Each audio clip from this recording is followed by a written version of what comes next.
জানো, আজকাল রাকিবের বউ আমার হাত থেকে চায়ের ফ্লাক্সটা কায়দা নিতেছিল। আমারে নাকি এই সহজ চা বিক্রি করে খাইতে দিব না। কি করবো? তোমার আত্মীয় ফ্লাক্স কেড়ে নিব? আর বাসাতে বাইর করে দেওয়ার শান্তি হয় না? এত কষ্ট করে তুমি একটা বাতাই না আমার মুখে দাও, এইটাও সহ্য হয় না? হ,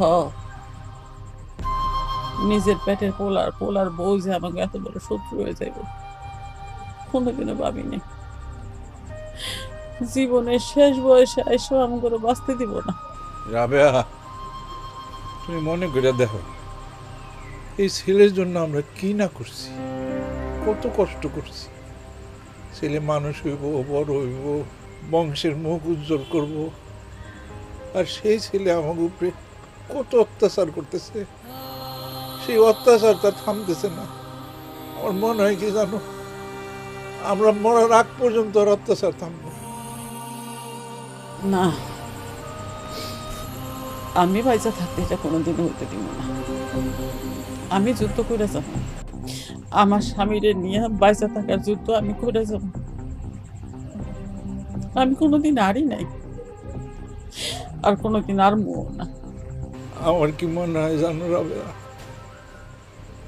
এই ছেলে তার বাসা থেকে আমাকে বাইর করে দিছে, ওই আমাকে এই শহরেও থাকতে দিব না। তার চেয়ে বরং চলো আমরা এই শহর ছেড়েই চলে যাই। কই যাইবা? কোন হানে যায় দাঁড়াইবা? গ্রামে কিছু রাখছো? গ্রামে গিয়া খাড়ানোর মতন কোনো জায়গা আছে? সবই তো বেচছো। পোলার লেগা, পোলারে মানুষ করার লেগা, তারে অফিসার বানানোর লেগা বেচছো না সবকিছু? কি আছে, কি আছে যে এনে গিয়ে দাঁড়াইবা? তাই তো, ঠিকই তো কইছো। আমি ভুলেই গেছিলাম আমার যে সহায় সম্বল কিচ্ছু না। কোথাও গিয়ে দাঁড়ানোর মতো একটু জায়গা আমার নেই। এই ছেলের পিছে সব শেষ করলাম, আর সেই ছেলের এই ব্যবহার।